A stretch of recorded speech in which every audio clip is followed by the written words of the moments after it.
बहुत शुक्रिया। देखें, सबसे पहले तो देखें, जिन लोगों ने ये केस बनाया है या प्रोसिक्यूशन जो है वो मिजरेबली फेल हो गई है इस केस को साबित करने में। और सटल जरिस्प्रूडेंस ये है कि क्रिमिनल केसेस में प्रोसिक्यूशन ने behind any reasonable doubt case साबित करना पड़ता है। आप एक बंदे को अगर कन्विक्शन देते हैं, उसको जेल के अंदर डालना चाहते हैं, तो उसके जो फंडामेंटल राइट है वो फिर आप स्नैच कर रहे हैं उससे, तो उसकी लिबर्टी को आप कर्टेल कर रहे हैं। तो उसके लिए आपको एक ऐसा केस बनाना चाहिए जिसकी कोई साउंड फाउंडेशन हो, जिसकी कोई फुटिंग हो। तो साइफर केस में देखें ना, आप प्रोसिक्यूटर इस्लामाबाद हाई कोर्ट के अंदर खुद एडमिट कर रहा है जी कि आप इसको रिमांड कर दें, फिर ट्रायल के अंदर लिखने मौजूद है। जब आप अपना एडमिशन दे रहे हैं, इसका मतलब है आपने केस ना ही सही बनाया है, ना ही केस बल्कि जो है जहांगीर वो जदून सही था। साहब, एक और बड़ा एडमिशन था, और वो एडमिशन सबके लिए बड़ा शॉकिंग था कि प्रोसिक्यूशन के वकील खुद ये कह रहे हैं कि साइफर क्या है, साइफर क्योंकि उसमें अदालती कार्रवाई का हिस्सा ना पहले था ना मैं, उन्होंने कहा जी जो इमरान खान साहब ने कहा था वही साइफर है, यानी कि सही कहा था उन्होंने।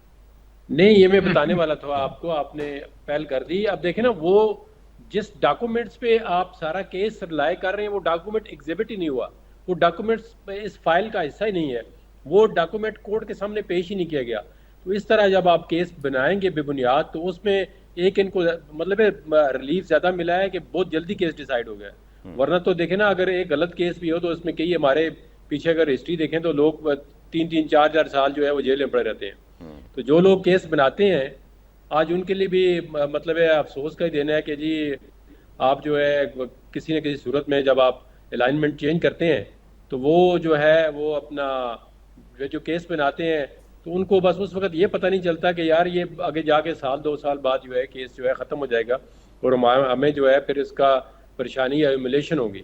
लेकिन अब जितने भी पॉलिटिकल लोगों पे केस बनते हैं उनकी नीयत यही होती है कि एक ना एक दिन जो है ना वो उनको मानना पड़ता है कि केस जो है वो पॉलिटिकली मोटिवेटेड था और इसकी बुनियाद नहीं थी। केस देखें ना, अगर कोई बनता हो तो आप ऐसा बनाएं जिसके पास आपको स्ट्रांग एविडेंस हो और केस नीचे से लेके ट्रायल कोर्ट से सुप्रीम कोर्ट तक आपका केस जो है वो सस्टेन कर सके या उसके अंदर कोई जान हो।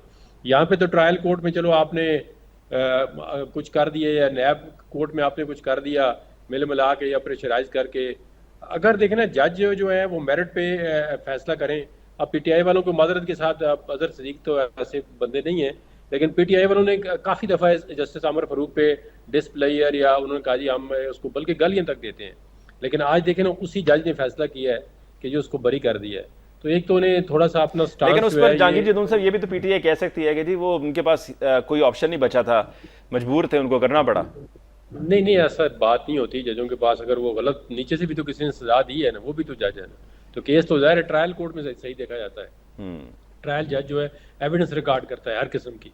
तो इसमें तो देखे ना, अगर उन्होंने एक मतलब खुश आइंद फैसला है, सारे उसको कह रहे हैं, मेरे जैसे बंदे भी कि जो है जो क्रिटिक है कि जी ये फैसला मेरिट पे दिया है। केस जब उसके अंदर कमजोरियां बनता ही नहीं है तो एक बंदे को आप कैद में रखते हैं, एक ऑर्डिनरी सिटीजन को भी। तो ये तो एक पॉलिटिकल बहुत बड़ी पॉलिटिकल पार्टी का जो लीडर है। तो आप जिस बंदे भी सियासी केस बनाएंगे ना, आखिरकार यही होगा कि निकलेगा कुछ भी नहीं। निकलेगा बस वो कुछ यही है कि 1 साल 2 साल 3-4 आप देखें, मियां नवाज शरीफ को उन्होंने अंदर रखा है, उसके बाद आके प्रोसिक्यूटर ने बयान दिया जी ये इंडिया नहीं है। तो इसमें प्रोसिक्यूटर ने कहा जी केस नीचे से ट्रायल खराब हो चुका है। इनके तो प्रोसिक्यूटर अभी बोलने शुरू हो गए हैं। और ये जितने प्रोसिक्यूटर ये प्राइवेट अपॉइंट होते हैं, इसमें हमारे जितने पब्लिक टैक्स पेयर मनी है वो स्पेंड हो रहा है। तो आप केसों में ऐसे झूठे केस या ऐसे आप बेबुनियाद केस बना के एक पब्लिक का पैसा जो है वो जाया कर रहे हैं। इससे बेहतर है आप फिर ये ऐसे केस ना बनाए, अगर जो बनता हो केस बनाए, जो नहीं बनता वो ना वो बनाए। ना